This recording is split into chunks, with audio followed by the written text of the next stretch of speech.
Eu quero, desde já, agradecer muito a doutora Vivian, né? Eu já conheço ela já faz um tempinho, né?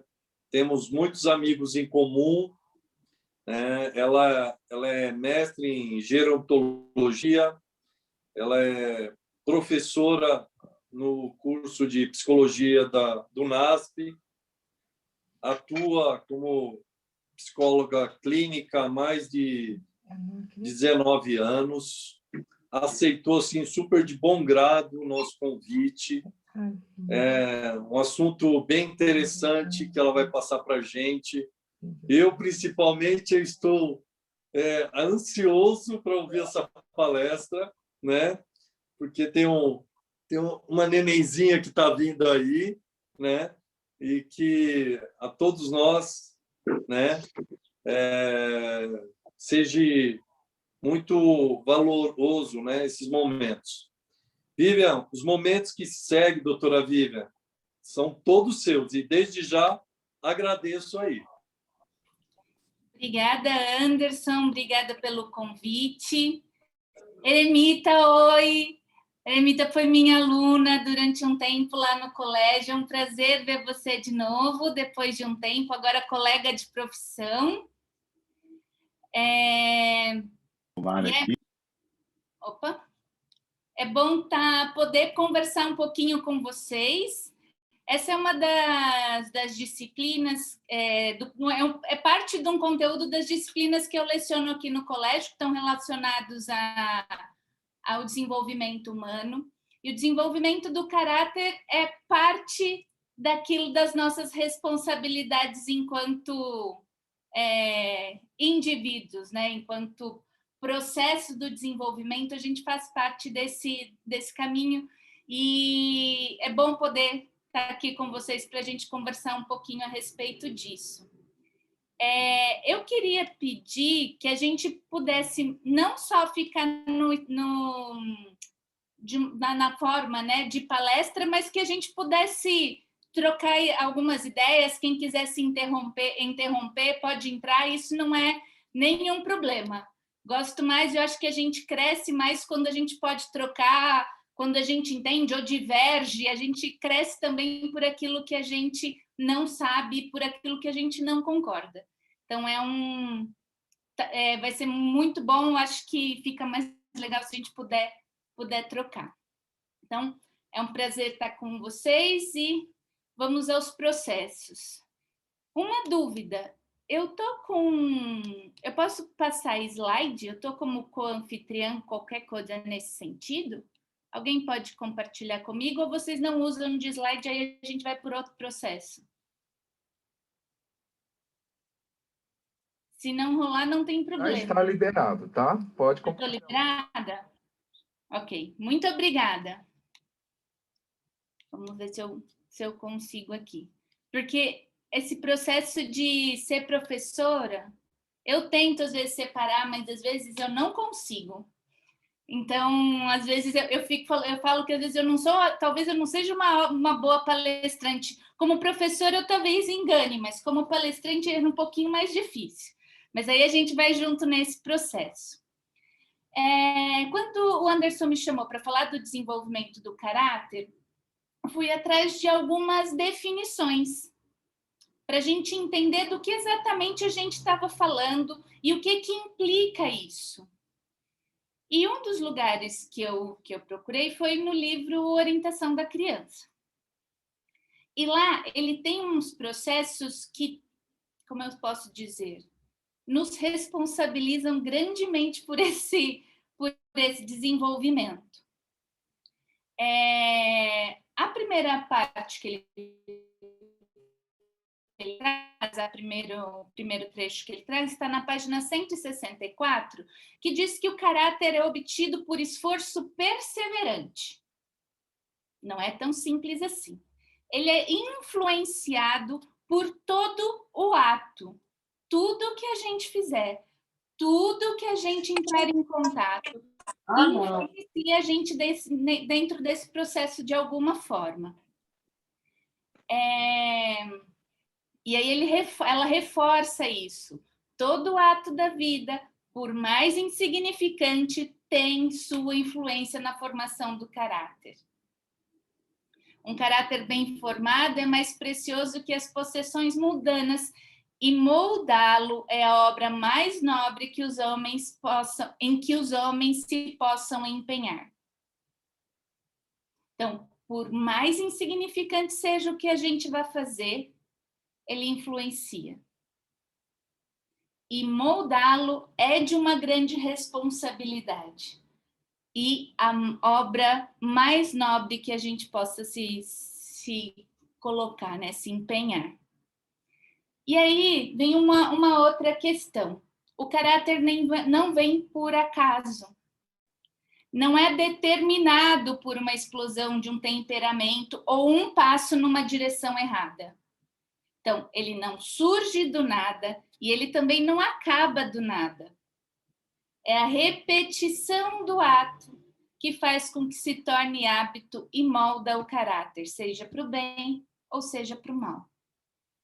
O caráter reto só pode ser formado pelo esforço perseverante e incansável, aperfeiçoando cada talento e capacidade confiados para a glória de Deus.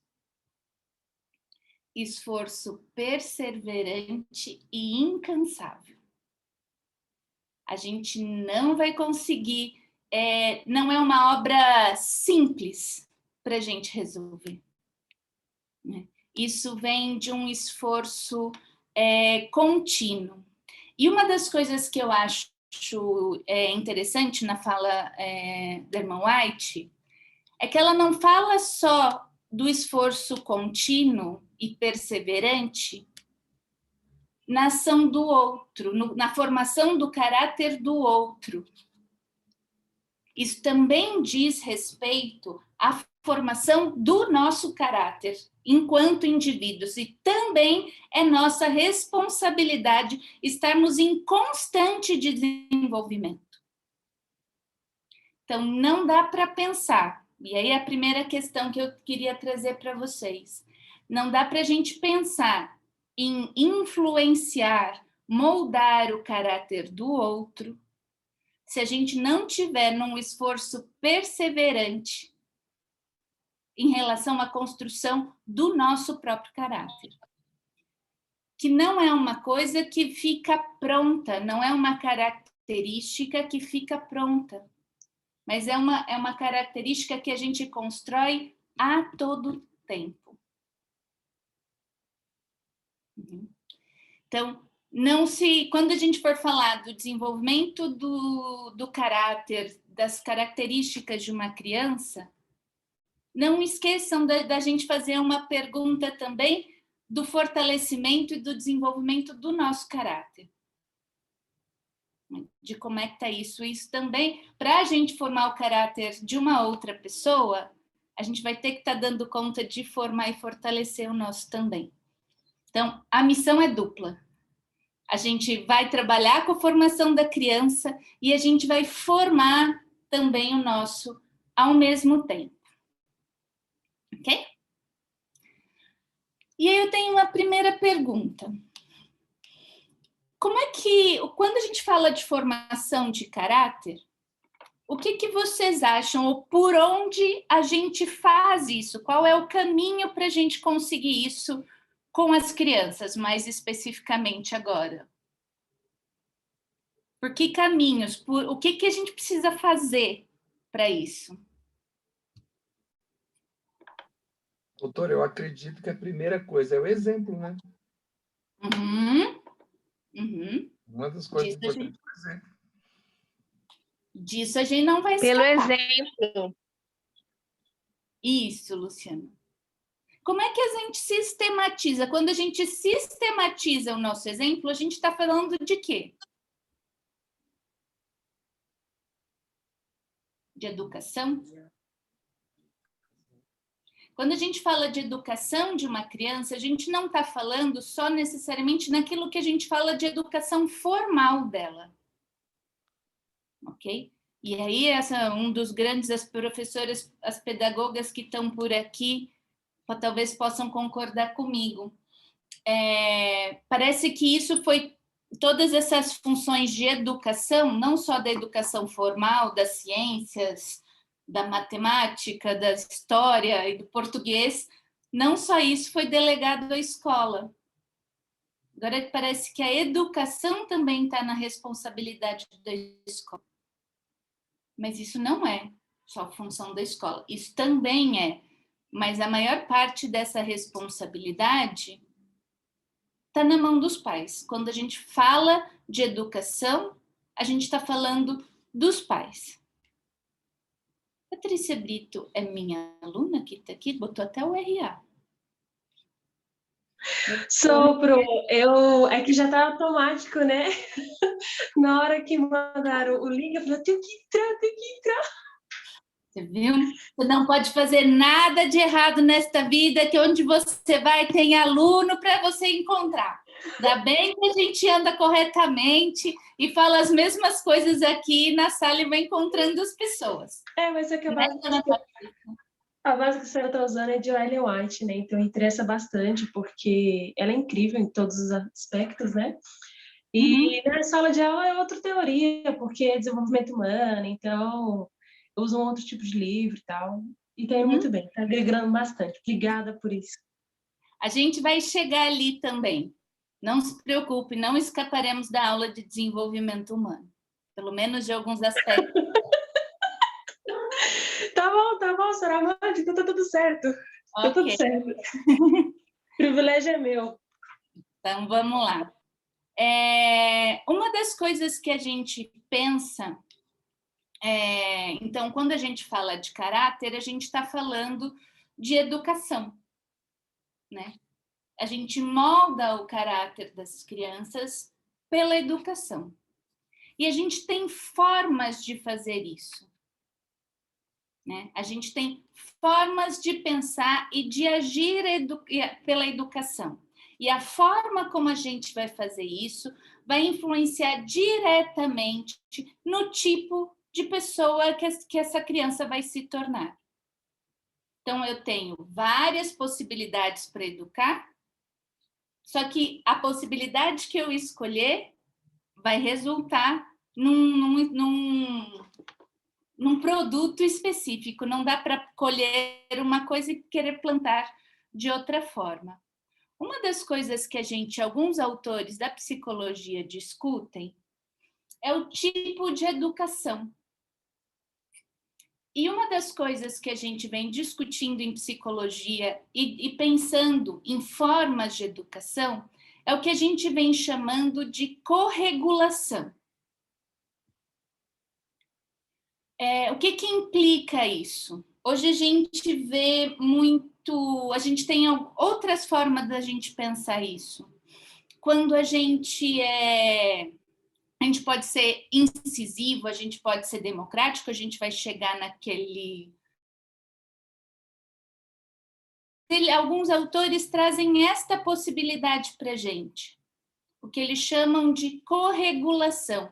Para o mundo em que a gente vive hoje, a gente precisa que a gente trabalhe, que as pessoas que a gente entre em contato, ou com os filhos, ou com os netos que a gente vai lidar, a gente desenvolva habilidades neles.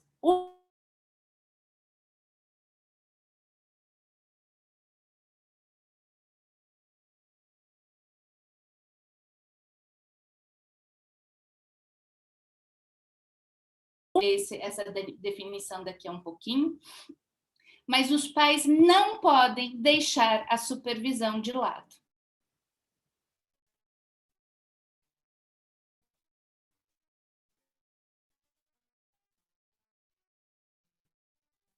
Os filhos precisam desenvolver características individuais, mas quem diz como deve ser feito ou não isso são os pais.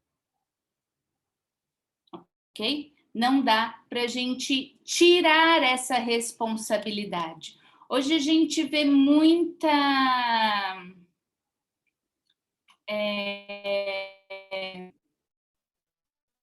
muita gente acaba num outro trabalho que eu tinha, que as pessoas estavam um pouco mal acostumadas. Porque a gente tinha forno autolimpante, freezer autodescongelante, e as pessoas estavam achando que a gente tinha crianças autocriantes.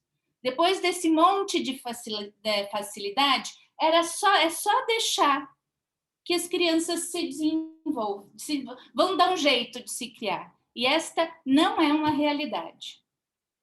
Esta também, porque a gente, enquanto psicólogo, acabou assumindo umas culpas aí. Quando o pessoal ficou naquela briga de pode bater ou não pode bater, disseram que foram os psicólogos que disseram que não podia fazer isso. E aí a gente acabou não dando ou não explicando. Se não pode bater, faça o quê? Não faz nada, porque a gente foi para um outro extremo, né? Não pode bater, então deixa fazer tudo. Esta não é a orientação e não é aquilo que a gente, enquanto ciência da psicologia, diz que essa é uma questão, é uma forma saudável de educação. A supervisão, a orientação sobre tudo aquilo que acontece com as crianças é de responsabilidade dos pais. Não vai dar para escapar destas questões, não. A gente tem algumas possibilidades de fazer essa afirmação, né, que eles chamam de categorias de disciplina. A gente pode disciplinar e orientar através da afirmação do poder, da retirada do amor e de técnicas indutivas. O que eu quero dizer quando eu estou falando de afirmação de poder? Quando eu faço uma ameaça, quando eu dou palmada, quando eu faço exigências absurdas, quando eu faço agressão psicológica, eu estou falando de afirmação do poder. Sabe aquele clássico? Quem manda aqui sou eu, e eu vou demonstrar isso de forma agressiva? Esta é uma forma da gente disciplinar alguém. A outra forma é o que os autores chamam de retirada do amor. Quando a gente ignora e isola uma criança. Sai daqui, você não fez o que eu quis, sai de perto de mim, eu não te amo mais. Isso é muito comum da gente encontrar no consultório. Já há muito tempo, como o Anderson disse, esse ano eu estou fazendo 20 anos de formada, e desde então eu trabalho no consultório também. Isso já acontecia há 20 anos atrás. Hoje a gente vem vendo com mais frequência. E a outra categoria, ou a outra forma da gente disciplinar uma criança é o que a gente chama de técnicas indutivas. Quando a gente faz com que a criança pense a respeito daquilo que ela vem fazendo e imponha os limites. Nem sempre. Os limites não precisam ser só dados ou só são dados em cima de palmadas ou de ameaças. Ok?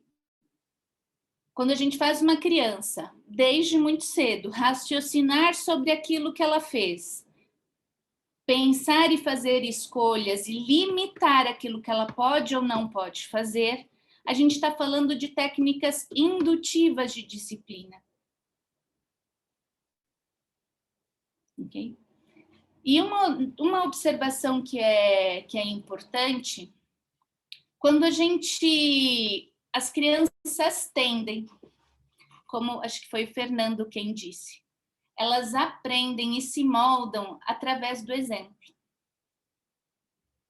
Se eu quero ter crianças que raciocinem, que coloquem limites para si e para os outros, não deve ser na base da ameaça que eu vou tratá-las. E nem na base da retirada do amor.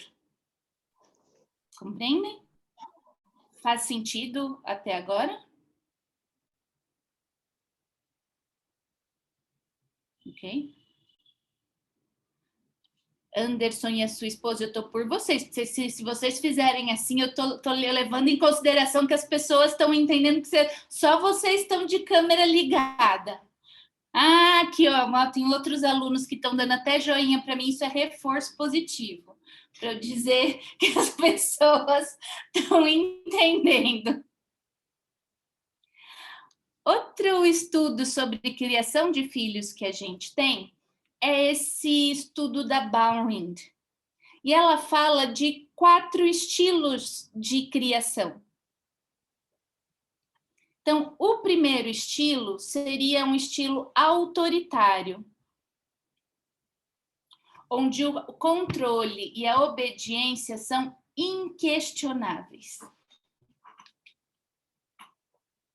Essa é uma forma da gente criar os nossos filhos. A outra forma é sendo permissivo. Os pais, a gente encontra isso nos pais que valorizam a autoexpressão e a autorregulação da criança. A gente tem o estilo democrático, que valorizam a individualidade da criança, mas com restrições. Okay? E a gente tem o estilo omisso, onde as necessidades dos pais são mais importantes do que as necessidades das crianças. Ok? Então, a gente pode, e aí a gente vai identificando na criação que a gente teve ou na criação que a gente vê, estilos desta forma, de várias dessas formas de criação de filhos. Né? E aí a gente para pensar de novo, que tipo de filho a gente quer ter?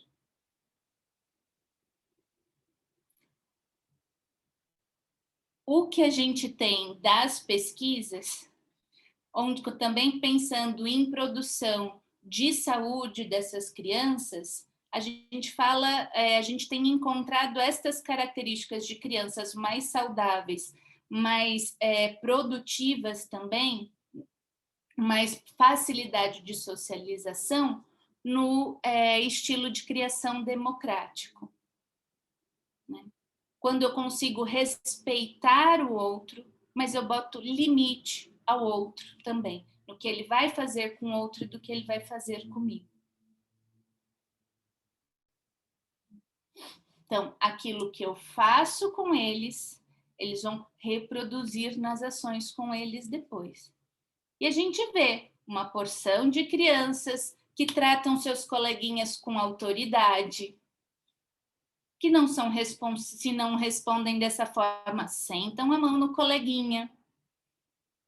Aquelas crianças que deixam as pessoas fazerem o que quiserem com elas. E aqueles que nem se importam com os outros.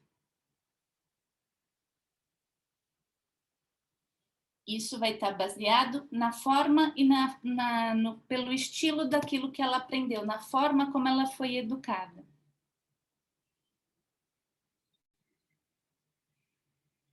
Tudo bem aqui também?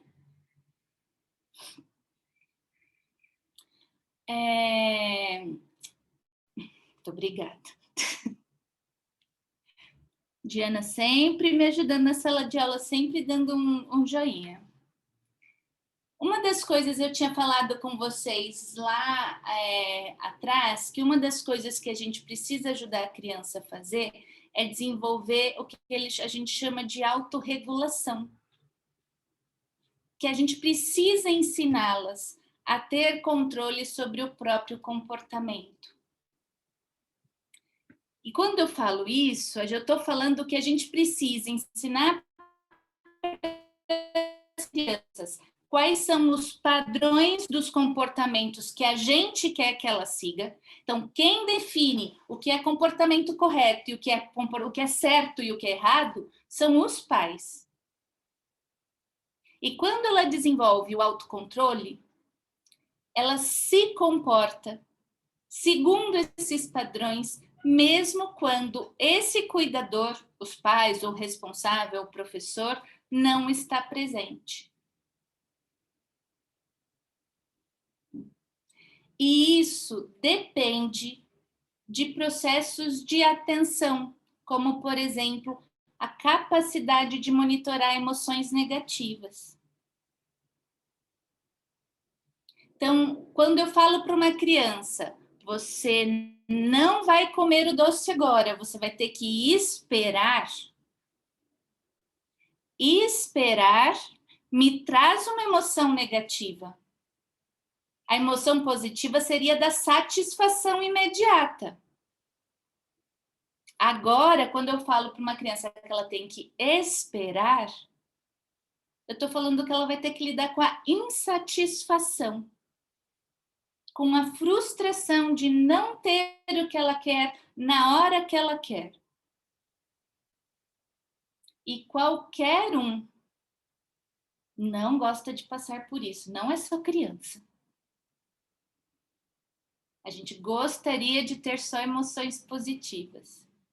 E aí muitos pais acabam para não dar conta, porque eles não dão conta da própria autorregulação, acabam desenvolvendo isso nas crianças. Se os pais não dão conta deles e das emoções negativas deles, atende logo o que essa criança quer, porque daí ela para de chorar. Porque ver uma criança chorar, espernear, traz uma porção de emoções negativas. Não sei em vocês, mas na maioria das pessoas, traz. Então, a gente consegue lidar com a nossa emoção negativa, porque às vezes dá raiva, às vezes a gente está cansado, às vezes a gente está frustrado, porque a gente não conseguiu ensinar um filho a esperar isso. A gente vai dar conta disso? A gente dando conta disso, a gente ensina a criança e ela vai ter que dar conta disso. Mas um dos problemas que a gente tem visto no consultório, muitas vezes, são de pais que não estão dando conta dos sentimentos negativos das crianças. A gente vai precisar lidar com isso. Tem mãe que sofre horrores e paga sessão extra só para me dizer, de contar do sofrimento que é legítimo dela, dizendo que o filho falou que ela é uma péssima mãe, que a mãe da amiguinha é sempre mais legal do que a da própria dele, né? Isso é um clássico. Mas hoje os pais não têm dado conta disso. Quando você frustra alguém, essa pessoa pode ficar com raiva de você, mas isso passa. Assim como passa quando você sente raiva de alguém. Mas se você não se permitir lidar com isso, eu não vou conseguir desenvolver o que ele chama de autorregulação. Eu vou estar sempre dependendo de que eu tenha um terceiro me dizendo que se eu devo fazer o certo ou o errado. Sabe um clássico disso? Só um detalhe. Eu lembro muito da minha mãe falar assim: ah, Fernando, por que você não é igual tal vizinho? Por que você não é igual tal pessoa? Né? Aí um dia eu enchi de coragem e falei: mãe, por que a senhora não é igual também tal pessoa? Tudo bem, eu apanhei depois, né? É claro. Um clássico. Básicozinho, né? E hoje a gente percebe que está invertido, né? Hoje é os filhos que comparam os pais. Ah, por que você não me compra isso? Por que você não me trata assim? Por que eu sou... Né? Como que as coisas... E aí gera todo um descontrole total, né? Da questão da educação. Sim. A gente não tem noções mínimas de autorregulação. Sabe aquele clássico que a gente fica testando para ver se aquele radar está funcionando, para ver se a gente passa no limite da velocidade ou não? Porque se ele não estiver funcionando, a gente não vai passar no limite, a gente vai extravasar ele ou vai passar sempre a mais? santo GPS que agora vai avisando para a gente quando tem radar. Isso não é sinal muito de autorregulação, não. Desculpa, tenho péssimas notícias para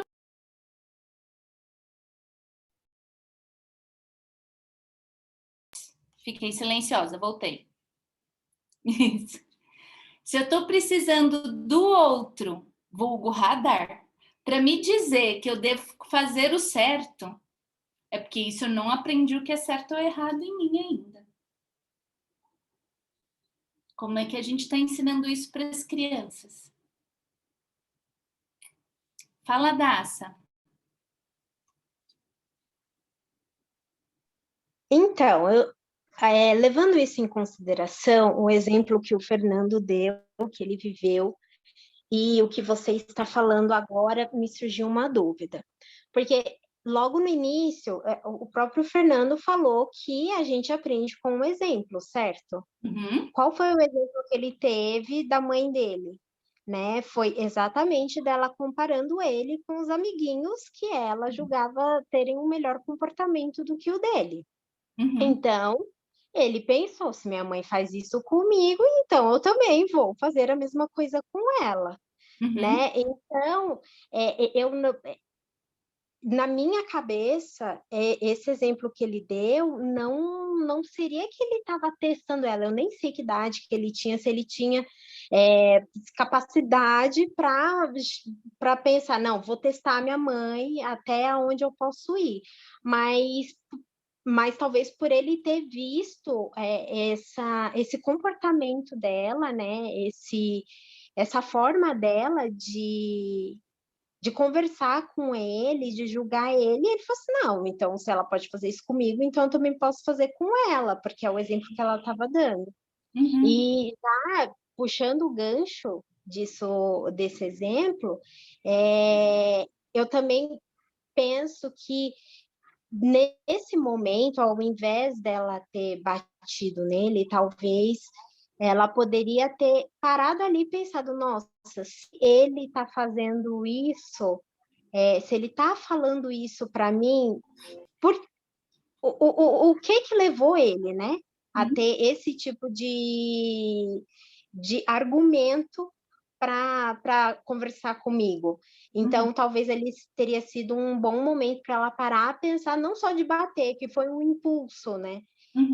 Muitas vezes é um impulso. Eu digo isso porque eu já apanhei muito na vida também, e eu acho que, tipo, na maioria das vezes eu não precisava ter apanhado.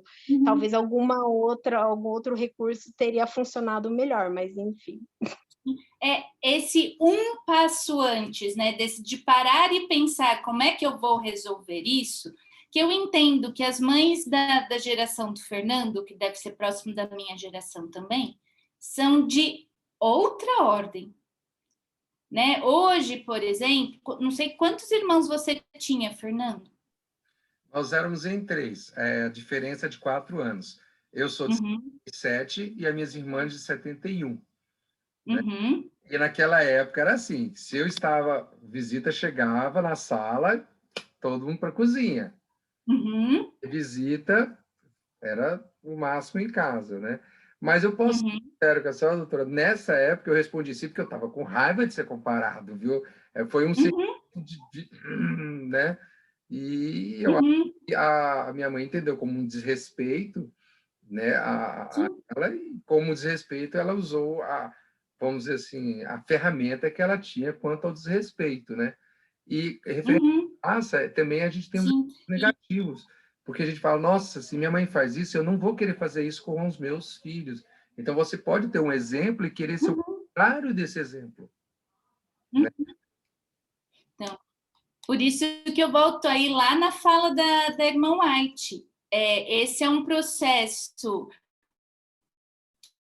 que é para fazer com o outro, mas também com a gente. Porque, pelo exemplo, o nosso processo imediato é reproduzir aquilo que a gente viu o tempo inteiro sendo feito. Escolher fazer diferente é moldar aquilo que a gente é.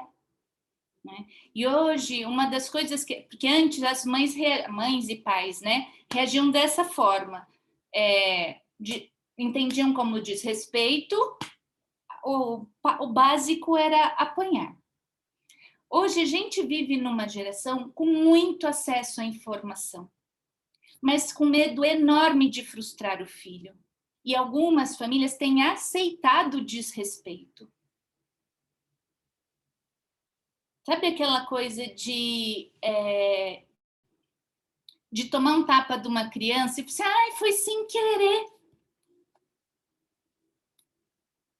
Você vai precisar orientá-la que esse tipo de coisa não se faz. Mas isso vai deixar a criança com muita raiva, assim como a mãe do Fernando deixou ele. E às vezes vai vir outra reação. E a gente vai precisar bancar essa outra reação.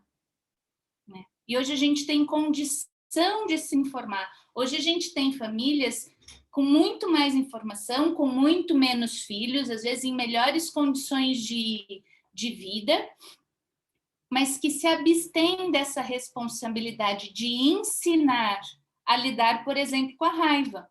Fernando não tinha uma raiva, não sabia o que fazer com ela e descontou diretamente. A mãe também ficou com raiva pelo desrespeito e descontou da mesma forma. Hoje a gente tem condições e informações, né, acesso à informação muito maiores do que a gente já teve. Mas qual será o nosso comprometimento nesse processo? Uma das coisas que eu queria também trazer com vocês, é o que a gente chama de origens da consciência moral. Oi, professor. Oi.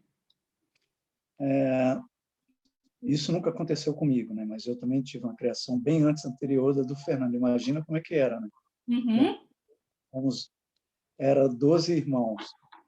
Então, o pai, para criar todos esses filhos, então tudo era pelo olhar a gente entendia. A gente vê hoje, muitas vezes, a pergunta que eu quero fazer é que a gente vê muitas crianças que, às vezes, faz chantagem. Como é que o pai comporta nessa situação? Eu já vi em mercado a criança fazer calundu, aquele maior barulho porque queria um chocolate. Uhum. Faz aquela chantagem que eu não gosto de você e faz um monte de coisa. Como é que o pai se comporta diante da situação dessa, às vezes até pública? Uhum. Os mercados ajudam a gente, né? Porque coloca as balas tudo pertinho do caixa, tudo na altura da criança. Não é de um clássico da venda sob pressão. Levar a criança em mercado é garantia de passar raiva. No sentido de que foi tudo organizado para que ela... Geralmente não é uma maçã que está à vista, é o raio do Kinder Ovo, que está sempre lá à vista, que custa $1 milhão e que não tem nenhum nutriente naquele negócio. São aquelas balas finas também, que são uma delícia, mas custam um rim e não tem nutritivo nenhum.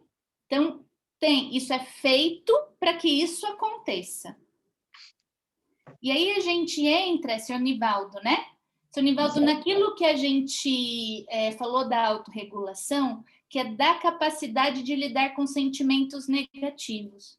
Hoje os pais têm muito medo de desagradar os filhos e de serem vistos desagradando, ou serem considerados maus pais, porque a criança está fazendo birra, o calundu, né, que o senhor falou.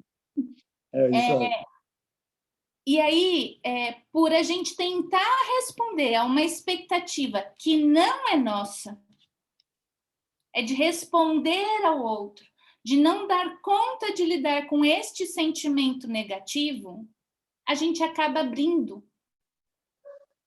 Ai, não, para não passar vergonha no mercado, melhor eu comprar esse Kinder Ovo, que custa um rim, e a gente vai lá e compra o Kinder Ovo que custa um rim. Mas chegar em casa tem que conversar. Isso, não, mas a minha indicação é nem comprar. É engolir o orgulho. Porque se você comprou dessa primeira vez, ele aprendeu o caminho. E da próxima vez, ele fará, mesmo que você converse, ele fará um escândalo dobrado Porque ele sabe que onde ele consegue te dobrar. Então, é melhor passar vergonha e raiva, porque remete raiva, dá vontade de jogar a criança na gôndola do lado. E a gente passa raiva uma vez do que a gente ceder uma vez e passar várias, porque eles vão sempre testar a gente na nossa autorregulação, até onde a gente dá conta de aguentar. Então, a gente foge, e é um sentimento legítimo, porque não é bom passar vergonha na frente dos outros, e isso é uma indicação de vergonha. Mas se a gente fizer isso uma vez, ele vai ficar esbravejando. Sempre a orientação que eu dou fica do lado e aguarda. Porque quanto mais você tentar acalmar, mais escândalo ele vai fazer. E aí, dá conta desta vergonha, porque você vai passar muita vergonha. E eles choram num sentido. Eu lembro de uma experiência que eu tive, que estava com a filha da minha sobrinha. Ela queria ir para o parque com a sandália nova, só que estávamos indo para o parque. Então, a orientação era ir de chinelo. Mas ela chorava de levantar a veia, sabe? E de babar inteira. E você fala, pelo amor do Senhor, que vergonha. Você fala, tá espancando a criança. Sentei do lado, morrendo de vergonha, e enquanto não causou o raio do chinelo, não fomos embora. Porque não ia de sapatinho de brilho para parque, que era para brincar na areia. Então, essa seria a orientação. Mas aí é a gente tendo que lidar com os nossos sentimentos negativos, de vergonha, de culpa, né, de raiva, que a criança vai testar a gente. Também tem aquela estratégia lá da igreja, né, que a criança começa a chorar na igreja, aí você leva ela para fora, lá vai ver passarinho, lá o clima está melhor, ela vai querer ficar lá fora. Então, qual que é a estratégia? Faz o ambiente lá de fora da igreja ser pior do que dentro da igreja. Porque aí você leva, ok, está chorando, tirou do ambiente, mas lá fora ela tem que estar um ambiente, de certa forma, muito mais desconfortável, para que ela também possa retornar ao ambiente mas que ela supostamente acha ser mais confortável. Né? E vai... E aí... E tem uma coisa também, Fernando, que eu acho que daí é da gente enquanto comunidade. Da pessoa que encontra um pai passando esse sufoco com criança no mercado, ou que encontra esse pai ali fazendo escândalo, né, com a criança fazendo escândalo na igreja. A gente começa a olhar feio, como se a gente nunca tivesse passado por situações semelhantes. E aí, isso, ao invés da gente, enquanto comunidade, fortalecer este pai nesse processo de educação, a gente enfraquece com os nossos julgamentos e com o nosso olhar de descaso. Eu sei que é um exercício, que aquela criança chorando, enquanto a gente quer ouvir alguma coisa, a gente só quer passar na fila primeiro, é muito ruim. Daí é a gente lidando com os nossos sentimentos negativos. Em prol do que a gente entende que seria uma condição de vida em sociedade melhor. Porque quem vai aguentar esse sem educação depois na vida não é só a família. É a gente também enquanto sociedade, que vai ver pessoas que não nos respeitam, profissionais que se responsabilizam um pouco por aquilo que fazem. Então, tem a responsabilidade da criança, tem a responsabilidade dos pais, mas tem a responsabilidade da gente enquanto comunidade nesse processo. Não sei se faz sentido o que eu estou falando para você. Sim, e eu até queria puxar o gancho e levar minha consideração, porque eu acho que tem esse olhar feio da comunidade, das pessoas para um pai ou para uma mãe que, entre aspas, não está educando bem o filho, por isso que o filho está fazendo chilique, fazendo birra no shopping, no supermercado, na igreja, mas talvez também por falta de conhecimento, né? Como você falou, atualmente a gente tem acesso a muita informação, a livros, inclusive nas redes sociais, tem muito profissional bacana compartilhando muita coisa importante. Então, antigamente não se tinha isso, né? Então, não se entendia, não se sabia qual que era o processo de formação na teoria, né? De uma criança e tudo mais.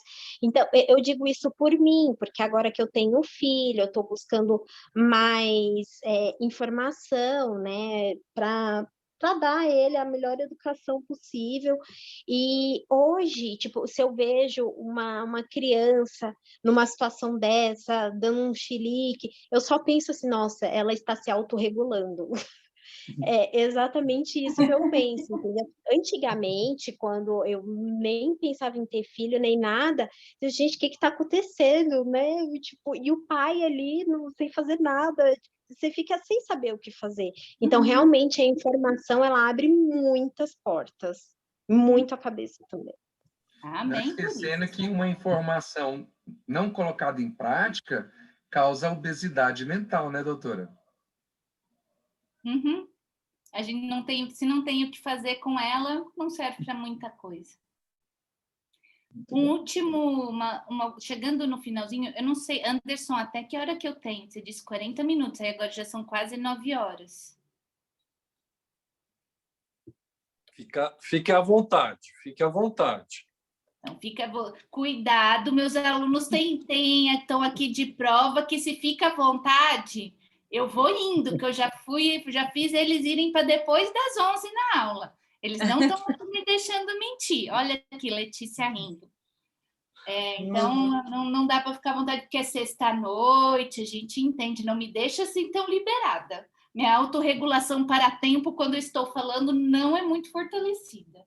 Estou precisando dar uma melhorada, preciso da questão externa. Uma das coisas que eu queria tratar também com vocês é sobre a origem da consciência moral. E ela vem com desconforto emocional quando a gente faz ou quando a criança faz algo errado. E aí a consciência moral vem dessa capacidade de se abster de fazer algo errado. E o que eu falo de desconforto emocional? Não estou falando de terrorismo, tá? Não é sair massacrando as ideias das crianças, por favor.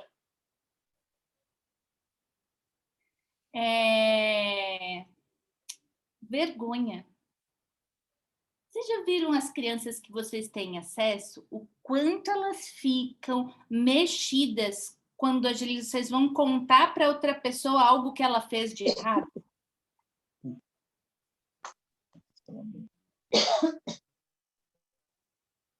Elas ficam num tanto de coisa assim, de sofrimento, do tipo, não conta, não conta, não conta, não conta. É basicamente isso. Esse desconforto emocional é da vergonha por ter sido descoberto, fazendo algo errado. E a partir daí, por isso que quando a gente vê uma criança fazendo algo errado, a gente precisa pontuar e dizer para ela que ela fez, que isso não está certo. A gente não precisa botar no outdoor, ou como está sendo feito agora, botar nas redes sociais. Tenho medo dessas crianças crescidas, quando crescer e ver todas as coisas que elas fizeram de errado nessa vida, tipo, bobeira de criança que não conseguia pegar a comida direito e derrubava, que caía. Os pais botam todas as nossas vergonhas na rede social hoje, quer dizer, as vergonhas delas. Como é que essas crianças vão lidar com isso? Ainda não sei, porque elas ainda são pequenas para a gente ter essas respostas. Mas a gente precisa que elas saibam e que elas se sintam constrangidas por isso. Eu não estou falando daquilo que eu tinha dito a vocês antes, que usar de ameaça,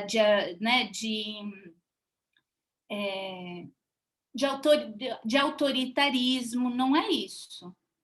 mas pontuar o que ela fez, isso é importante que a gente faça, mesmo que ela fique com vergonha.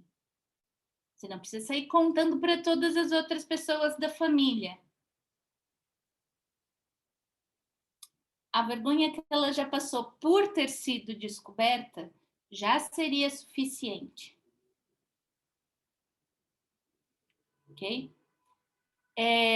O desenvolvimento moral, também aqui, também vem com aquilo que a gente chama de socialização. Com a socialização que só é feita com a convivência com outras crianças, por exemplo, com outras pessoas. Essa é uma das preocupações que a gente tem em relação às crianças que estão nascendo agora na pandemia. Por elas ficarem fechadas só no seu próprio mundo ali, no seu mundinho, né, nesse seu núcleo, microcosmo ali da sua família, isso vai impedindo que elas vai retardando o desenvolvimento de hábitos e de valores que são produtivos para a sociedade em qual ela convive. Porque algumas coisas são aceitas pela família dela, mas para a família do coleguinha não. E aí ela vai ter que internalizar tantos valores da família dela, quanto aquele da sociedade, dos outros amiguinhos, de respeito a esse diferente. Então, se não é só, e eu preciso entender que não é só a minha família, por exemplo, que não me permite bater no meu coleguinha. É a sociedade quem não deixa. São as regras da escola sabatina, do convívio, do parque. Então, isso a gente vai desenvolvendo a partir daí. Então, e alguns pais, hoje a gente ainda tem muito até essa discussão, tem trabalhado neste processo, com medo do que a sociedade vai influenciar a criança, não permite que ela conviva com outras crianças. E aí ela acaba não desenvolvendo estas habilidades, inclusive de se regular em relação aos outros. E aí fica totalmente desprotegido quando encontra alguma coisa que ela nunca tinha visto na vida.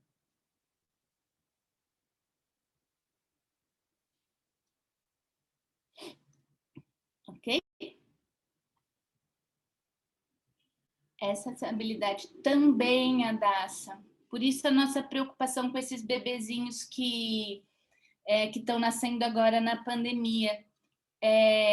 Os bebês também aprendem pelo processo de socialização. Eles vão desenvolvendo habilidades a partir daí. E aí, nesse período de pandemia, isso tem ficado bem... o espaço, né, de convívio tem sido diminuído. Então, por exemplo, eles vão aumentar vocabulário em convívio com outras pessoas, né? Vão aumentar habilidades motoras também, porque uma coisa é correr com seu pai no seu apartamento, outra coisa é correr num parque com um monte de outras crianças. O pai, no geral, deixa a gente ganhar. As crianças não necessariamente. Sim, sim. E como contornar isso daí? É possível tomar alguma medida, alguma coisa para tentar minimizar o impacto da pandemia nesse caso? Porque o meu filho tem 7 meses agora. Então, tipo, a gente não sabe até quando que vai ser da forma como que tá, né? E, assim, sempre que a gente pode, a gente tenta, pelo menos, assim, dar uma saidinha com ele, andar na pracinha, pelo menos para ele ver gente nova, ver cachorrinho andando na rua, essas coisas assim, mas realmente é uma coisa que dá uma preocupada, sabe? O que a gente, pelo menos alguns artigos que a gente tem visto, o que é uma boa vantagem, as crianças têm o que a gente chama de plasticidade cerebral. Então, eles têm muito mais desenvolvidas, a gente, enquanto adulto, também tem, mas a da criança o negócio funciona muito melhor. Então, enquanto a gente puder, agora a gente não pode. E eu entendo que é uma questão de proteção. Então, quando a gente puder, estiver sentindo segura, pode ir, mesmo que seja passeios curtos, como você está falando. E aí, quando a gente estiver minimamente liberado, aí quase que a gente vai ter que tirar o atraso, porque daí o cérebro da criança tem essa plasticidade de correr e atrás desse desenvolvimento, entende? No quesito crianças, a gente estaria mais seguro por conta dessa questão da plasticidade cerebral delas, que é mais preservada do que a nossa. Então, o que a gente pode fazer para estimular e para entrar em contato hoje, a gente faz, mesmo que seja um esforço, assim, um espaço menor, com menos pessoas, e depois a gente corre atrás do prejuízo. E aí a gente teria, por conta das características do cérebro da criança, condições de correr atrás disso. Então, por conta de criança, dá para dar uma respiradinha ainda antes nesse processo. Legal, então, tipo, não é um dano permanente, né? Não, se a gente for atrás depois, né, quando a gente tiver condições de resolver e de permitir estas questões, sim. Aí não é permanente, a gente consegue. O problema é da gente se acostumar depois com essa vida e não querer ir mais. Tá? Sim, sim. Não sei vocês, mas às vezes a gente precisa... Agora, quando a gente encontra pessoas, porque a gente fica muito tempo dentro de casa, a nossa tolerância está diminuindo cada vez mais. Antes, a gente ficava com aquelas pessoas coladas no nosso cangote na fila do mercado. A gente só olhava feio, pedia licença e dava um passinho para frente. Agora, a nossa vontade é de voar no pescoço de um indivíduo desse. Ainda bem tem algumas pessoas rindo e confirmando para mim. Não me deixam só eu com vontade de voar no pescoço de alguém, porque senão só fico parecendo... eu a malvadona da história. Porque... Você tá na padaria, né? E vem aquela pessoa encosta e fala, ô, meu espaço é 1 metro, distanciamento, 1,30 m, calma aí. Cadê sua boca, né? E nós nem estamos falando, doutora, da questão da igreja, que é retornar aos cultos, que é algo que é tão fantástico, a criança reencontrar os amiguinhos na igreja, nós estamos frequentando a nave da igreja, né? Você está assistindo hoje a igreja, eu quero assistir um culto do NASP, eu quero assistir um culto por não sei o quê, você mexe aqui, tem acesso. E aquela igrejinha simplesinha que você assistia lá, o primeiro pregando, como que volta, né? Como que vai restabelecer esse hábito?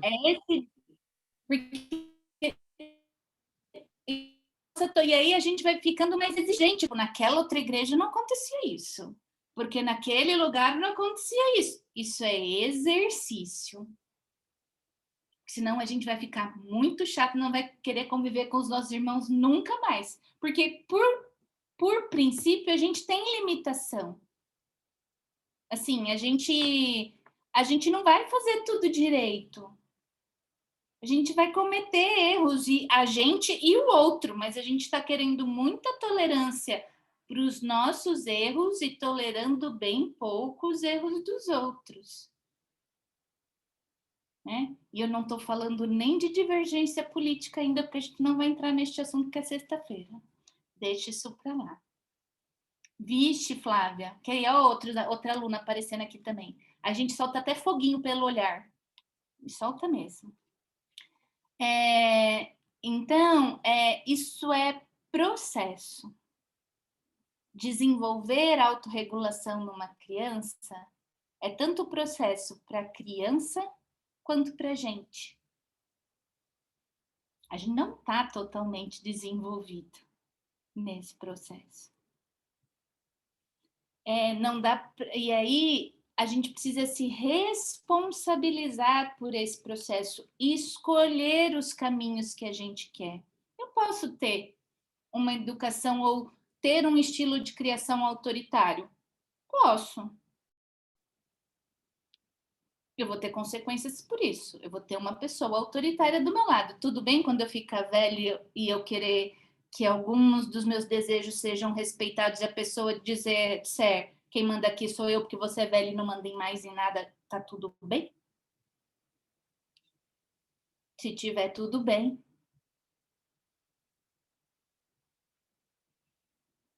Olha lá, não tá bom não, Diana? Não tá bem assim, não? É só a gente precisar pensar neste processo, no que a gente vai querer, porque se é com um exemplo, se é com essa mudança que a gente vai fazer e desenvolver o nosso caráter durante a nossa vida, porque isso não é uma função que se acabe, a responsabilidade que a gente vai ter enquanto a gente tem as crianças na nossa mão é pensando a longo prazo, não a curto prazo. Né? Mesmo que dê um pouquinho mais de trabalho agora, porque é muito mais fácil falar, não vai por quê? Porque eu não quero. Isso é um clássico, quem nunca escutou isso dos pais na vida? Argumentar dá mais trabalho, mas desenvolve mais respeito também, que é o que a gente vai precisar, já que, apesar de não estarem querendo muito, a gente vai viver bastante. A nossa expectativa de vida aumenta a cada dia. E aí a gente vai estar, a gente, velho, tem que puxar a sardinha para gerontologia, tá? Que é isso. O Anderson falou que meu mestrado é em gerontologia. Gerontologia é o estudo da velhice e do envelhecimento. Então, por isso que vira e mexe, eu dou a volta no mundo e paro nos velhos. Da gente entender esse processo. Das pessoas que a gente vai querer conviver, do tipo de pessoa que a gente quer convivendo com a gente quando a gente for dependente delas, por exemplo.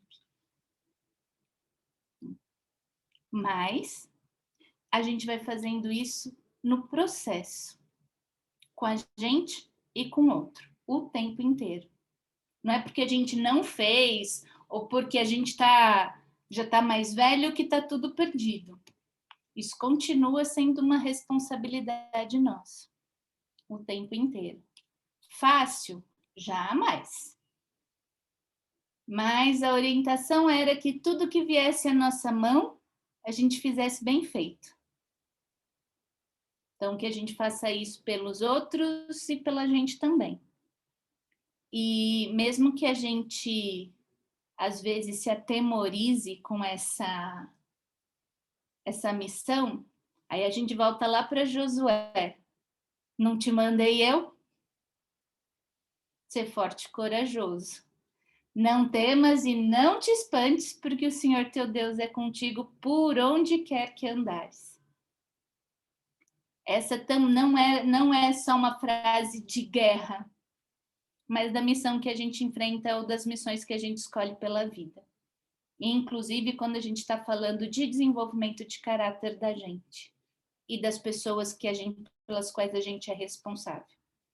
Que Deus dê essa força para a gente fazer da melhor forma possível e também a força para não se assustar com o tamanho da tarefa que a gente tem.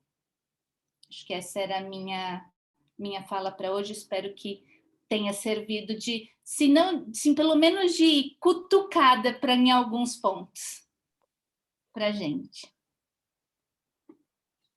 Ok? Oi, Anderson. Eu tenho uma grande curiosidade. Vou puxar minha sardinha. É uma curiosidade. Desenvolvimento do caráter começa já na gestação? É uma curiosidade. Eu sei que pode ser um assunto bem longo, mas eu tenho essa curiosidade. A partir de quando, sabe? Eu tenho essa curiosidade. Tem alguns autores que dizem que é desde antes ainda, que levam em consideração desde a forma como os pais se conheceram, antes de gestar. Que isso também teria influência naquilo que você espera para um filho seu e na forma como você vai pensar a vida para um filho seu. Isso também influenciaria. Então, a gestação, então, com certeza. Então, é desde antes para alguns autores e para a maioria deles, desde a gestação, com certeza. Então, já está na missão aí, Anderson. Vocês estão de quantos meses? 5 meses. 5. Tem mais 4 aí, tem bastante caminho para começar. Deixa eu falar uma coisa. Alguém tem mais? Eu sei que a gente pode explorar um pouquinho a Vívia hoje, né? Não muito, mas se alguém tiver mais alguma pergunta, fica à vontade.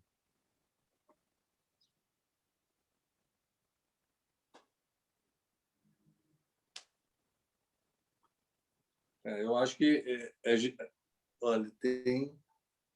Até quando? A vida inteira, Lídia. Segundo a irmã White, a gente leu ali no começo, esse é um processo de responsabilidade nossa durante a nossa vida inteira. Então, a gente tem a responsabilidade da formação do caráter, do auxílio da formação do caráter da criança, desde de sempre, e do nosso até que a gente morra. Só acaba quando a gente morre. Isso é um processo de contínuo desenvolvimento. Boa noite, gente. Boa noite, Danúbia. Eu estou escutando aqui a palestra e você falou que acabou de falar que o caráter, né, ele é sempre acrescentado, né? Toda vez que cada dia a gente aprende coisa nova e tudo, mas quando a pessoa fala assim, olha, você já tem esse caráter formado, você já tem essa tendência ruim. É possível mudar? É possível ser transformado? É um pouco de piada, tá? Mas eu preciso acreditar nisso, senão até sem serviço eu fico. Porque existe, a gente escuta muito falar, né, que o caráter é diferente de personalidade.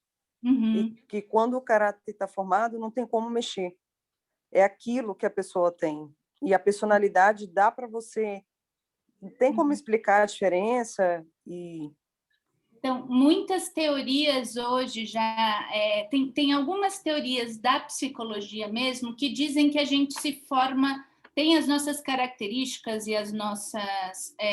tanto de personalidade quanto de caráter, formados até os 7 anos de idade. Outras linhas, né, outras escolas da psicologia dizem desse processo de contínuo de formação e de transformação, pensando na potencialidade do indivíduo. Algumas teorias dizem para a gente, são basicamente também naquelas que eu acredito, dizem para a gente que uma pessoa que tem vontade, eu não faço pelo outro, mas se ele tem vontade de se transformar e de se construir de uma nova maneira, isto é possível. Então, e isso é possível em da vida. Então, pensando no movimento que eles chamam dentro das teorias humanistas, que é de que o ser humano ele é feito para o crescimento. Ele pode não ter crescido pessoalmente, mas ele é feito e vai buscar sempre esse crescimento.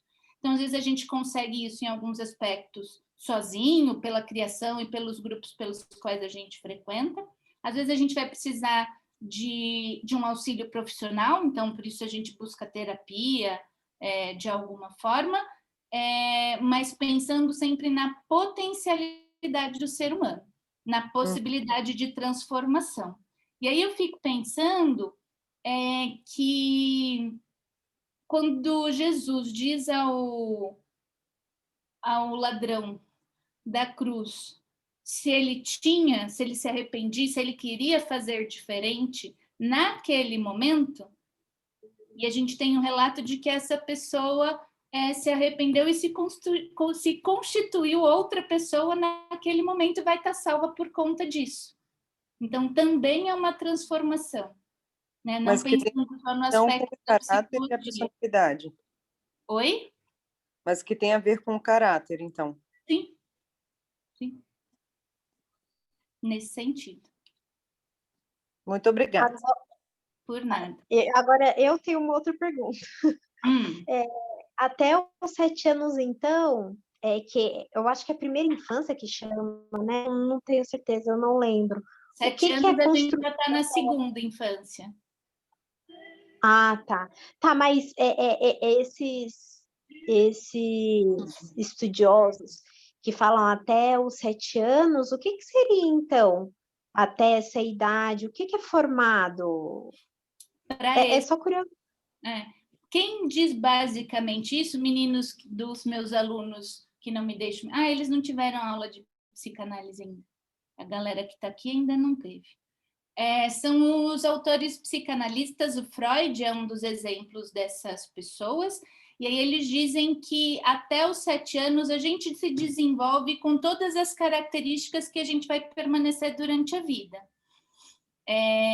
Tem alguns estudiosos que falam de características, que é o Erickson, que é um outro autor, que vai dizendo de um desenvolvimento e de tarefas que a gente tem para o desenvolvimento ao longo da vida, mas segundo, né, os psicanalistas, basicamente, a gente teria toda a nossa personalidade, o nosso caráter formado até os 7 anos de idade.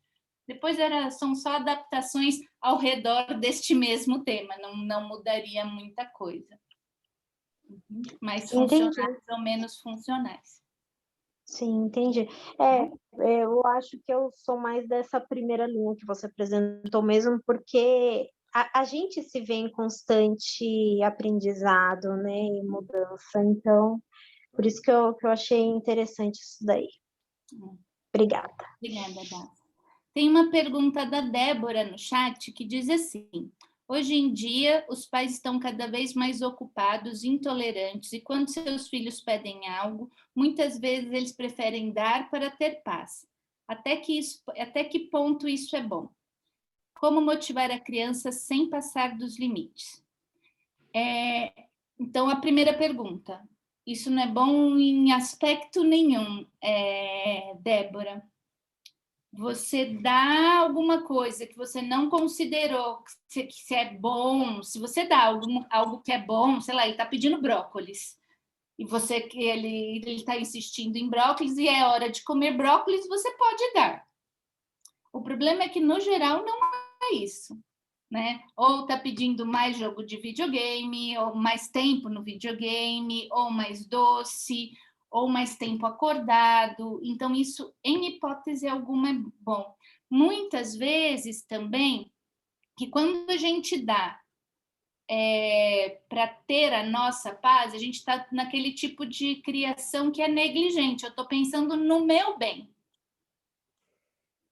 E não no bem da criança. No bem da criança, quando eu vou pensar no bem da criança, eu vou ter que fazer algumas coisas que são desagradáveis a mim. Que não vai ser só o que eu quero, porque a criança não vai fazer só o que eu quero. Então, eu vou precisar, sei lá, se é importante que ela durma, que ela tenha horário de dormir. Não vai dar para eu ficar passeando até meia-noite. Se eu quero que uma criança tenha um horário adequado de dormir, eu vou ter que voltar para casa mais cedo, por exemplo. Não estou dizendo que isso não pode ter uma exceção ou outra, só estou dizendo que isso não pode ser a regra, né? Então, dar um chocolate uma vez ou outra, né, sei lá, comer, experimentar. Agora, só dar para ela parar de chorar, a gente não está ensinando a ela aquilo que a gente chamou de autorregulação, de esperar, de dizer que aquele não é o horário. Isso é um clássico também. A criança começa a pedir doce antes do almoço. É um clássico do desenvolvimento infantil. Ela vai pedir, e aí você não vai dar, e aí ela vai chorar. Mas se você dá,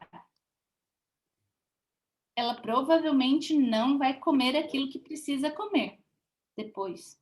O arroz, o feijão, o brócolis, e sei lá, o que você for dar.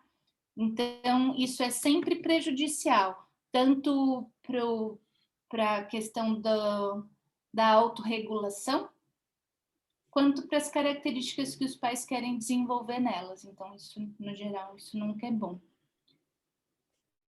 Como motivar as crianças sem passar dos limites? Você chama motivar tipo de estimular?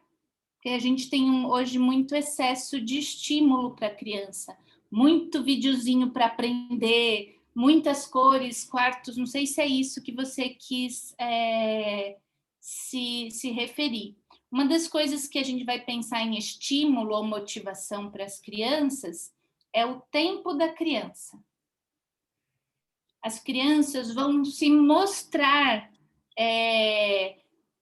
dispostos a mais estímulos, a mais aprendizados, se a gente estiver atento. Se a gente olhar para a criança, a gente vai perceber o tempo dela. E vai ter hora que ela vai querer e tem hora que ela não vai querer. E aí aquilo que é o esperado para o desenvolvimento dela.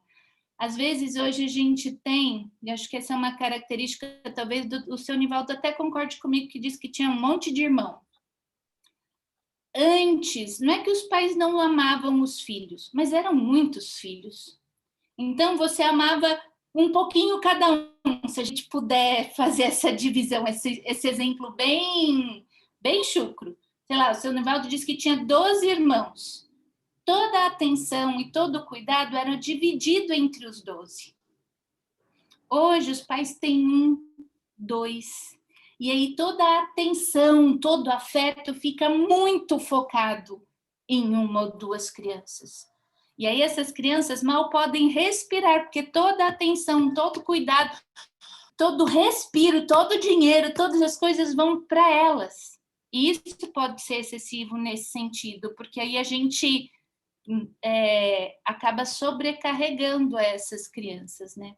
A gente não pode dar muito mais do que elas dão conta de absorver. A gente vai dar o que elas precisam, não o que a gente gostaria que elas recebessem.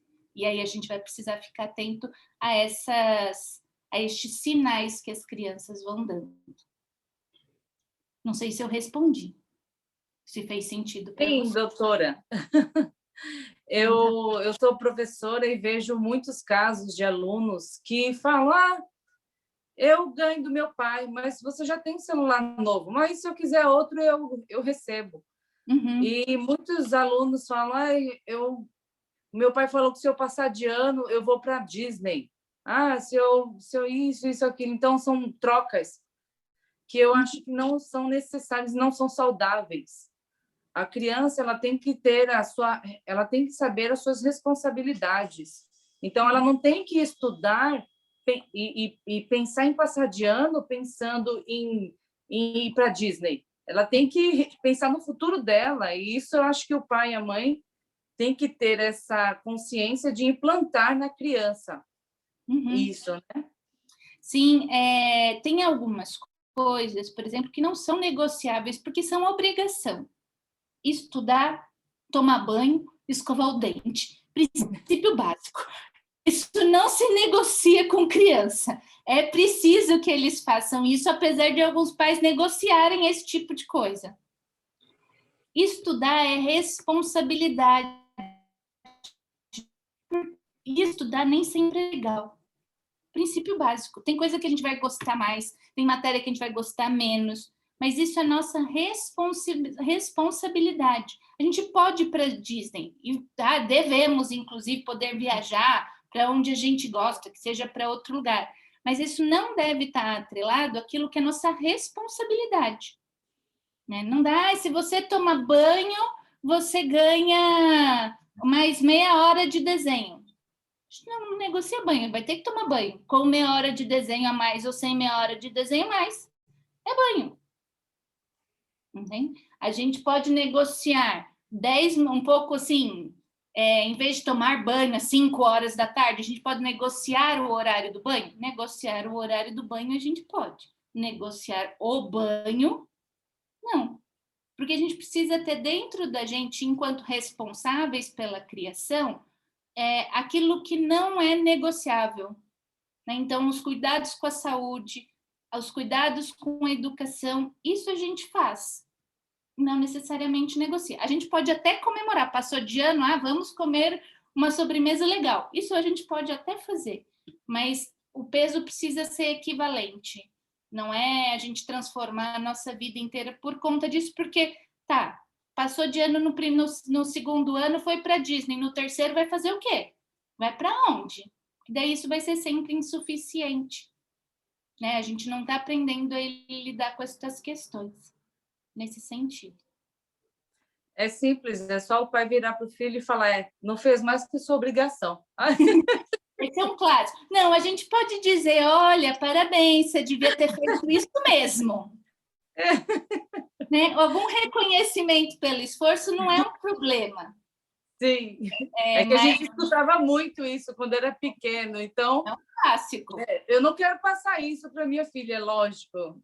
Eu quero melhorar, né? A minha educação que eu tive antes, eu quero modificar algumas coisas e permanecer outras, mas eu acho que a gente tem que saber conversar com a criança, né? Eu acho que o diálogo, a conversa é importante. Que nem você tinha falado da criança no mercado. Eu acho que tem, de repente, crianças que você pode conversar e a criança... Eu tenho um sobrinho que ele é assim, ele tem 4 anos. A gente conversa com ele, ele compreende que a gente vai ao mercado, que ele não vai pegar nada e ele não pega nada. E ele não chora, não faz escândalo nenhum. Ele é uma criança assim, lindo, ele é maravilhoso. 4 anos. Para constar, gente, é o meu filho. Observação importante, né, Danúbia?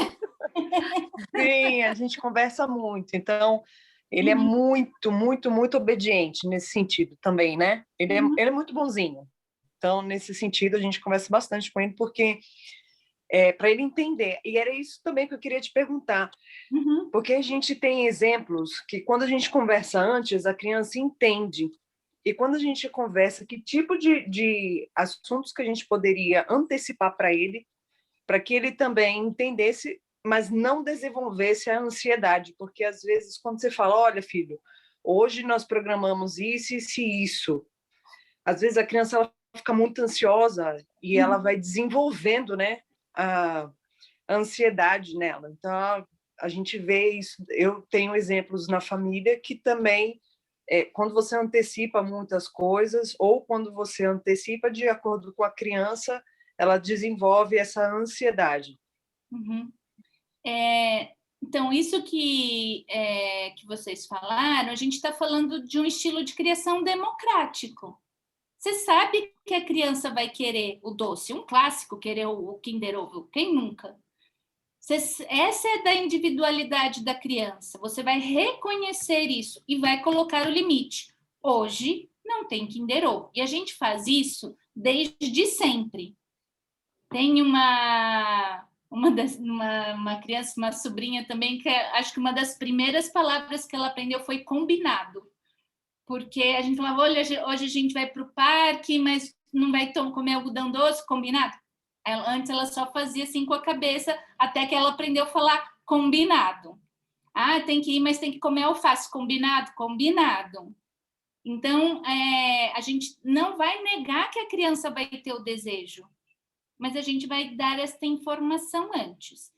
Em relação à questão da ansiedade, a gente precisa dizer antes para as crianças, né? Quanto mais noção do que vai acontecer ela tem, mais autorregulação ela vai desenvolver.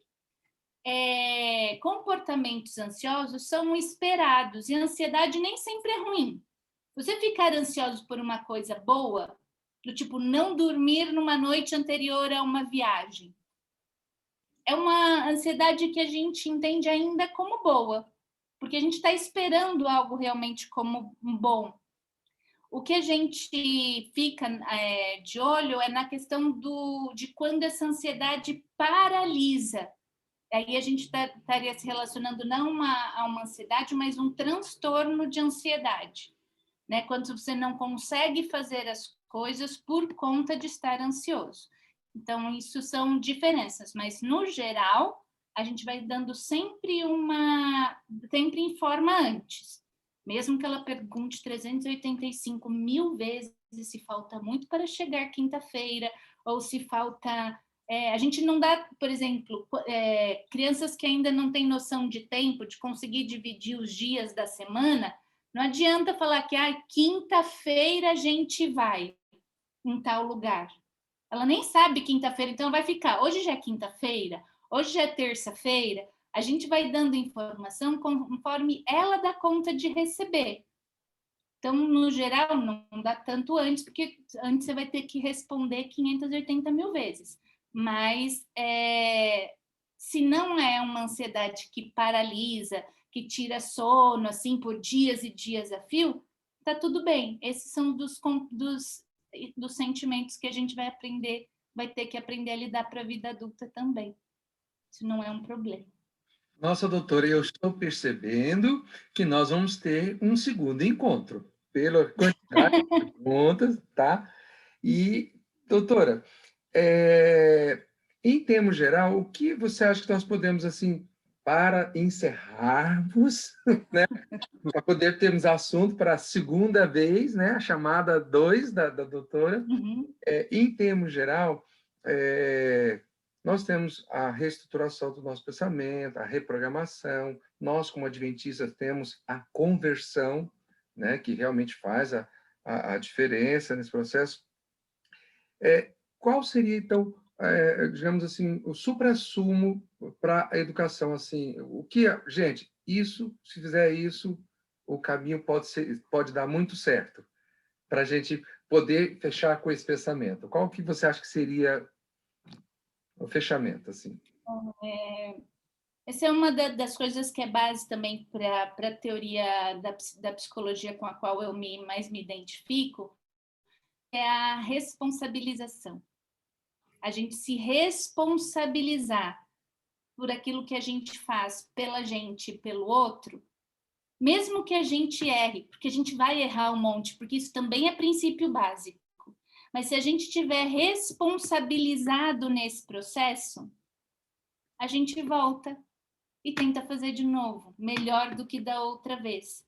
Mas a gente precisa estar implicado e responsabilizado por esse processo, com a nossa vida e com a vida das crianças que a gente entrar em contato. Acho que talvez seja esse um dos caminhos. Se eu puder fazer um resuminho, talvez esse seja o caminho. Nossa, Vivian, eu não tenho como agradecer a você, né? Eu sei que o Fernando já falou tudo. Já vamos deixar marcado com a doutora Vivian, parte 2, 3, porque tem bastante assunto, né? Mas, desde já, todos nós agradecemos, sabe? Foram momentos muito agradáveis, de muita instrução, né? De muita sabedoria, né? É muito bom a gente poder repartir algo de bom que nós temos, né? E a gente sente aí toda essa sua dedicação, né? Parabéns, né? Estou vendo que tem um monte de alunos ali, só, tá. Muito legal. Aluno, a galera toda por aqui. Muito bom. E eu queria que você fechasse com uma oração para nós, por favor. Ok. Vamos orar? Pai nosso que estás nos céus, obrigado por mais uma oportunidade de um dia de vida e a oportunidade de estarmos juntos aqui. O Senhor toca a nossa vida, nos fortaleça nesses processos e nos ajude a sermos pessoas cada vez melhores, para que possamos também ser melhores ao entrarmos em contato com outras pessoas. Cuida de cada um de nós durante essa noite, esteja com os nossos queridos, onde quer que eles estejam. É isso que eu lhe peço e agradeço em nome de Jesus. Amém. Obrigada pelo convite, foi um prazer estar com vocês e marcando a gente bem de novo. Tá, nós agradecemos muito também e avisamos também o privilégio que tivemos, né, ter as suas alunas, né, também, e se elas quiserem participar do nosso grupo da Academia do Amor, nós temos esse grupo que funciona toda sexta-feira, a gente faz essa reunião.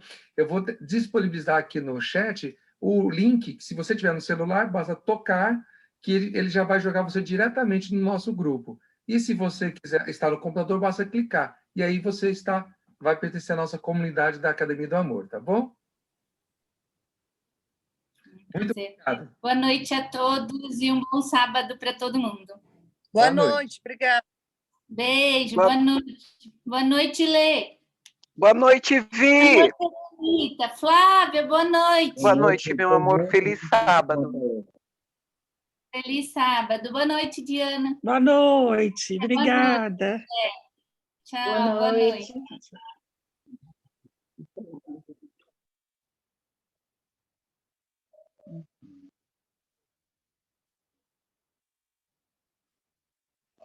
Sai. Amanhã ninguém falou nada da manhã.